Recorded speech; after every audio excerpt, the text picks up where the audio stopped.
Good morning, students. Today I will discuss about the why ammonia is toxic to brain. It's a very important question. Why ammonia is toxic to brain? First of all, we have to know the normal level or the biological reference interval of the ammonia in blood.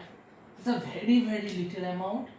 Blood level of ammonia, the biological reference interval is 5 to 35 micromole per liter. 5 to 35 micromole per liter. This ammonia is highly toxic to brain. If it is present freely in high amount, then it will cross the blood-brain barrier and defective brain functions, that is most importantly neurotoxicity. Now come to discussion point by point. Now first point, why it is toxic. If the ammonia level increases, it will convert the alpha ketoglutarate to glutamate by the glutamate dehydrogenase. Alpha ketoglutarate to glutamate by glutamate dehydrogenase. So glutamate level will increase. If the glutamate level increase, the alpha ketoglutarate level decrease. The alpha ketoglutarate level decrease. Alpha ketoglutarate is a intermediate of TCA cycle, so decrease in concentration of the TCA cycle intermediate, so there will be the less energy production. So if there is a less energy production, then there is the defective cerebral function. Now come to the point number 2, increased ammonia in our body, that is increased ammonia. So increased conversion to the glutamate, that is the funnel, I have mentioned increased ammonia, increased conversion of glutamate. So increased conversion of glutamate, this glutamate can be converted to glutamine by glutamate synthetase in brain. I am discussing about the why ammonia is toxic to brain, so we will relate with the brain. Glutamine synthetase is present in brain. Okay, so from brain the amino group for ammonia is funneled through the glutamine. So glutamate is converted to glutamine by glutamine synthetase, that is the ATP dependent enzyme in brain. So increased synthesis of glutamine in brain. This glutamine is present high amount in brain. This glutamine is highly hygroscopic. Hygroscopic means it can draw water. So draws water. If the water accumulates in the brain, there will be the cerebral edema. Okay, there will be the cerebral edema. Now come to the point number 3. There are almost 6 points. Okay, I will discuss point by point. Number 3, there is the increased ammonia. So there will be the increased conversion of glutamate. Increased conversion of glutamate. There is a conversion to glutamate. Okay, increased conversion to glutamate. So obviously same increased conversion to glutamine.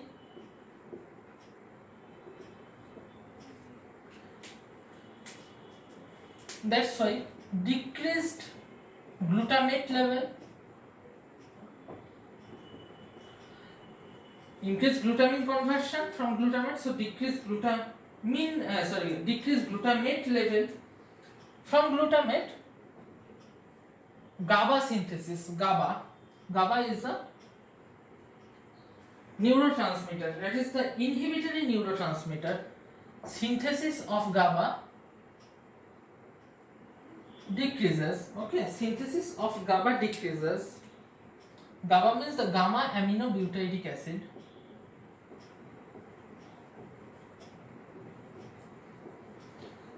Synthesis of GABA, that is the gamma aminobutyric acid, is synthesized, will be less because the glutamate is less. From glutamate, GABA is synthesized. Okay, this is the inhibitory neurotransmitter. This is the important inhibitory neurotransmitter.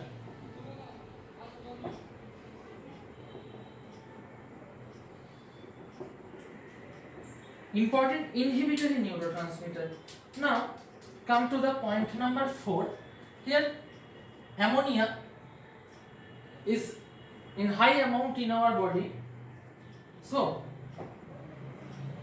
again same thing, glutamate will be converted to the glutamine.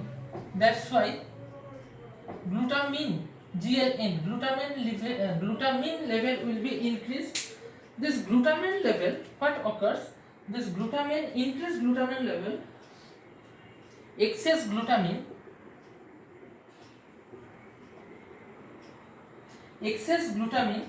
goes out of neuronal tissue. Okay, goes out of neuronal tissue in exchange of excess glutamine goes out of neuronal tissue. Excess glutamine goes out of neuronal tissue in exchange of another amino acid, that is the tryptophan. Okay, in exchange of tryptophan. That's why tryptophan level increased.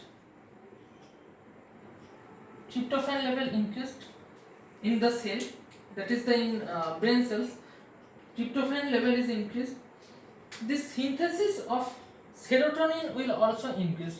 Increased synthesis of serotonin. Serotonin is synthesized from tryptophan. You know what is serotonin? It is a excitatory neurotransmitter. Excitatory neurotransmitter. Serotonin is excitatory neurotransmitter. Now, from point number 3 and 4, if we correlate the point number 3 and 4, we can get inhibitory neurotransmitter. NT means neurotransmitter is decreased synthesis, and excitatory neurotransmitter will be increased. Okay, inhibitory neurotransmitter is decreased and excitatory neurotransmitter is increased. Inhibitory neurotransmitter is the GABA is decreased, and excitatory neurotransmitter, that is serotonin, is increased. So overexcitation, that is the overexcitation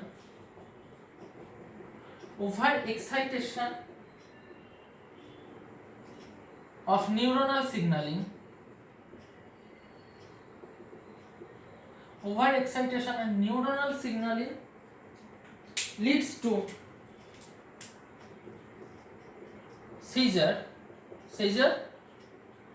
convulsion, tremor. Okay, seizure and convulsion, that is the flapping tremor is also present.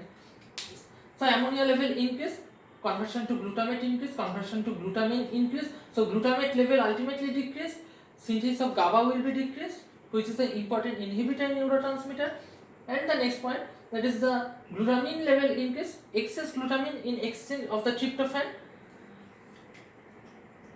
So the increased tryptophan level in cell, more synthesis of the serotonin, which is the excitatory neurotransmitter, and this 3 and 4 correlated. The inhibitory neurotransmitter decreased, excitatory neurotransmitter increased. So if over excitation of the neuronal signaling leads to seizure and convulsion. That is the flapping tremor can also be seen. Okay. Now come to the number 5 point. Point number 5. Point number 5. Increased ammonia leads to permeability. Increased permeability of neuronal membranes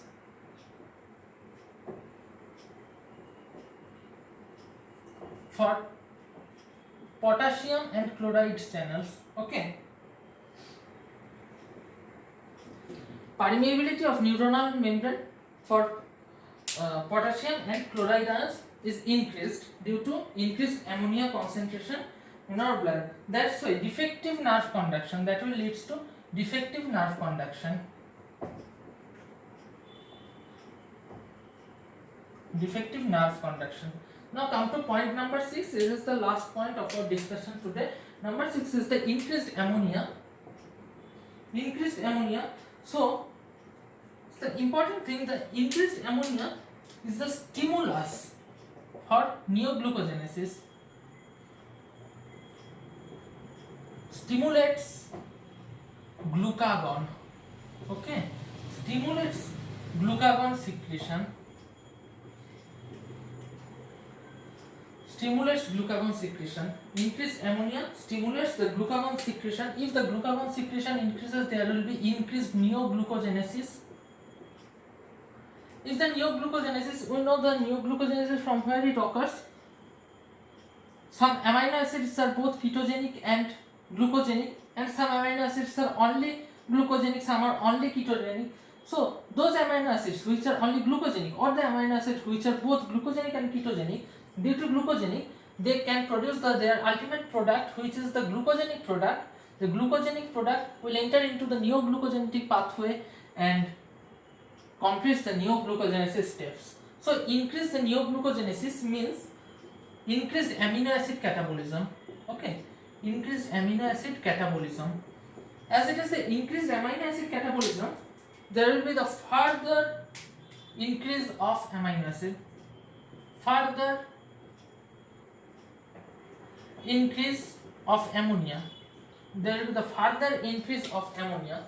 So this cycle is repeating. So more and more ammonia will be produced in where the ammonia is more than normal level. That will also stimulus for increasing the ammonia. So bad to very bad. That is called the vicious cycle. Vicious cycle leads to vicious cycle.